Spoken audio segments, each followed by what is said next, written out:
Classroom में आपका स्वागत है। आज हम आर्थिक आरक्षण ईडब्ल्यूएस को जो आर्थिक आरक्षण मिला है 2019 में उसके बारे में जानेंगे, उसके कुछ महत्वपूर्ण तथ्य और उसकी पृष्ठभूमि को जानेंगे। आइए देखते हैं। तो हमारा टॉपिक है आर्थिक आरक्षण। आर्थिक आरक्षण, ठीक है। आर्थिक आरक्षण 2019 में आर्थिक पिछड़े वर्ग को ईडब्ल्यूएस को दिया गया, ठीक है। आइए जानते हैं इसकी पृष्ठभूमि क्या है आर्थिक आरक्षण की। अगर हम आर्थिक आरक्षण की पृष्ठभूमि जाने तो सबसे पहले नरसिम्हा राव सरकार, पीवी नरसिम्हा राव जो हमारे देश के प्रधानमंत्री रहे, नरसिम्हा राव सरकार ने 1991 में सबसे पहले 10% आरक्षण, कितना 10% आरक्षण आर्थिक रूप से पिछड़े वर्ग को दिया, ठीक है। कोई संविधान संशोधन नहीं हुआ, गवर्नमेंट ने डायरेक्ट ऑर्डर निकाला और ये 10% आरक्षण की घोषणा की। या ऐसे कह सकते हैं कि 10% आरक्षण जो है आर्थिक रूप से पिछड़ों को प्रदान किया गया। कब? 1991 में सबसे पहले, ठीक है। अब यह दिया गया कि इसको आरक्षण ईडब्ल्यूएस को, आर्थिक रूप से पिछड़ों को सबसे पहले।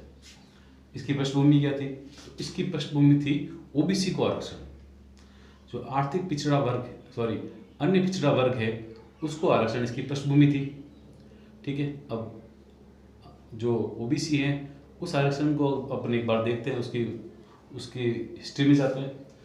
तो ऐसे तो 1953 में काका कालेकर आयोग बना था ओबीसी के लिए, ठीक है।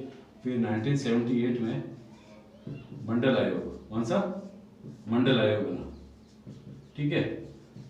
मंडल आयोग जब बना तो सरकार थी मोरारजी देसाई की जनता पार्टी सरकार, ठीक है। 1978 में मंडल आयोग बना। इसने अपनी रिपोर्ट दी 1980 में अपनी रिपोर्ट दी मंडल आयोग ने। उसके बाद में जनता पार्टी की सरकार चली गई, इंदिरा गांधी की सरकार बनी। फिर इंदिरा गांधी की मृत्यु हो गई, ठीक है। उसके बाद राजीव गांधी सरकार बनी। इस दौरान इसके ऊपर कोई डिसीजन नहीं लिया गया मंडल आयोग की रिपोर्ट के बारे में। बाद में आगे जाके 1990 में जब वीपी सिंह प्रधानमंत्री थे, उन्होंने मंडल आयोग की रिपोर्ट को, जिसमें 27% आरक्षण की बात कही गई थी ओबीसी के लिए, उसको लागू किया या उसकी घोषणा की, ठीक है। उसकी घोषणा की 1990 में। बाद में वीपी सिंह भी इसको लागू नहीं कर पाए। घोषणा करने के बाद सरकार चली गई, मिली जुली सरकार थी। फिर चंद्रशेखर प्रधानमंत्री बने, 3 महीने रहे वीपी सिंह के बाद में, फिर वो भी चले गए। तब तक इस पे स्टे आ गया था, जो आरक्षण ओबीसी आरक्षण की घोषणा पर कोर्ट का स्टे आ गया था। फिर कांग्रेस की सरकार बनी, उसने अधिनियम बनाया, संशोधन किया और 1991 में यही इसी वर्ष 1991 में कांग्रेस के द्वारा ओबीसी आरक्षण दिया गया या लागू किया गया। अब ओबीसी को आरक्षण दे दिया तो अब सामान्य वर्ग, उसके तुष्टिकरण के लिए आर्थिक आरक्षण की नरसिम्हा राव सरकार ने घोषणा कर दी 10%, ठीक है। ये आर्थिक आरक्षण की शुरुआत हुई, लेकिन 1992 में, कब? 1992 में किसने? सर्वोच्च न्यायालय ने क्या किया? सर्वोच्च न्यायालय, हमने पहले पढ़ा है इंदिरा साहनीवाद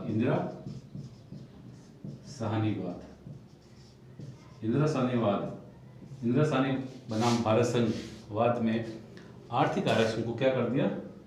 रद्द कर दिया।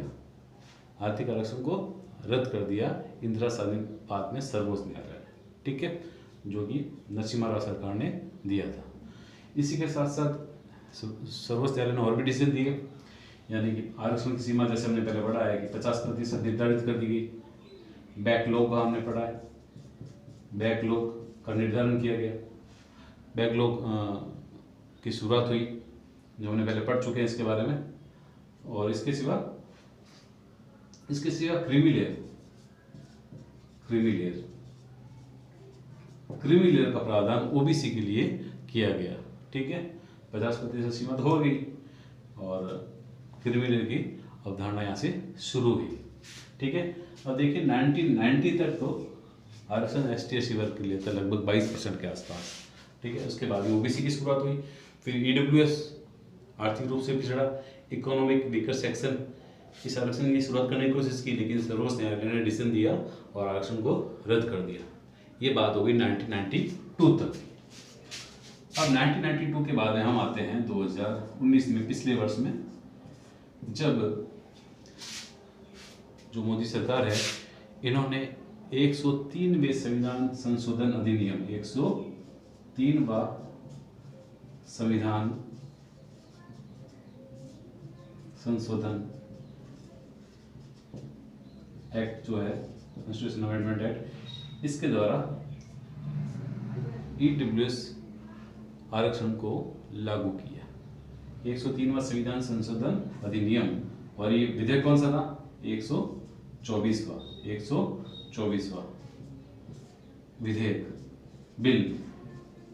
विधेयक और संविधान संशोधन अधिनियम में क्या अंतर है? संविधान संशोधन विधेयक और संविधान संशोधन अधिनियम में क्या अंतर है? देखिए, विधेयक, जब भी कोई प्रस्ताव होता है सरकार का, तो उसका जो प्रारूप होता है, उसका खाका होता है, उसको कहा जाता है विधेयक या बिल, ठीक है। अब कोई कानून बनाना है तो उसका खाका तैयार किया गया, उसका पूरा उसकी रूपरेखा बनाएगी, तो उससे कहा जाता है बिल। वो फिर संसद में पेश किया जाता है, और जब उसको बिल को परमिशन मिल जाती है तब वो कहलाता है संविधान संशोधन अधिनियम, ठीक है। परमिशन किसकी मिल जाती है? संसद की परमिशन मिल जाती है, तब वो अधिनियम बन जाता है, ठीक है। तो ये 103वां तो अधिनियम था, 124वां विधेयक, यानी 21 ऐसे विधेयक अभी तक हैं जो अधिनियम नहीं बने, जिनको अनुमति नहीं मिली, ठीक है।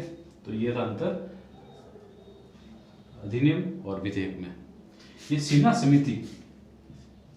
समिति रिपोर्ट, प्रश्न आ सकता है भाई, सिन्हा समिति की रिपोर्ट के आधार पर इस आरक्षण को लागू किया गया या इसकी शुरुआत की गई। इसके पीछे जिसका कार्य था वो था सिन्हा समिति का कार्य था, ठीक है, सिन्हा समिति, ठीक है। अब इस आर्थिक आरक्षण में जो दूसरा महत्वपूर्ण प्रश्न आता है वो आता है अनुच्छेद 15, 6 और 16, 6 इसमें जोड़े गए। हम आर्टिकल पढ़ते हैं तो अनुच्छेद 15 में छठा भाग और अनुच्छेद 16 में छठा भाग जोड़ा गया।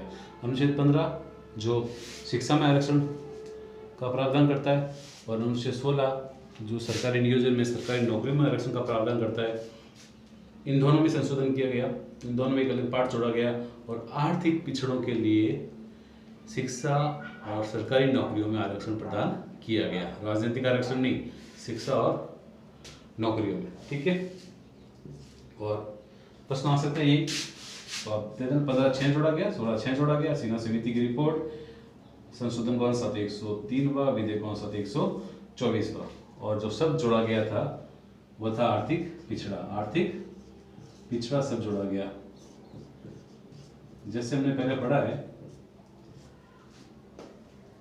कि पिछड़ेपन के 2 आधार अभी तक थे, एक तो सामाजिक रूप से पिछड़ा, ठीक है, और एक शैक्षिक रूप से पिछड़ा। अब 3 हो गए, सामाजिक, शैक्षिक और आर्थिक, ठीक है। तो आर्थिक आरक्षण के साथ ये तीसरा शब्द जुड़ गया। ये 2 अधिनियम, 2 अनुच्छेद जो है 15 और 16, इनमें एक पार्ट छठा दोनों में जुड़ गया, सिन्हा समिति रिपोर्ट, ठीक है। ये हो गया इसके बारे में बनने वाले महत्वपूर्ण प्रश्न, उनको अपन ने देखा। अब हम यहाँ पर देखते हैं कि आपके मन में प्रश्न उठेगा कि सर यहाँ पर तो आरक्षण मिल गया, और 1992 में जब नरसिम्हा सरकार ने कोशिश की तो इंदिरा साहनी बाद में सर्वोच्च न्यायालय ने उस आरक्षण को रद्द कर दिया। ऐसा क्यों? अब क्यों नहीं?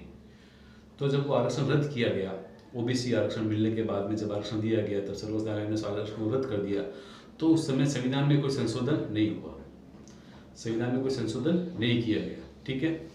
यहाँ पर जो आरक्षण दिया गया है इसमें संविधान संशोधन किया गया है, संविधान में प्रावधान किया गया है, उसके द्वारा सरकार को शक्ति मिलती है कि वह आरक्षण प्रदान कर सके आर्थिक पिछड़ों को, ठीक है। ये अंतर है, संविधान में अगर प्रावधान हो गया है तो इसको सर्वोच्च न्यायालय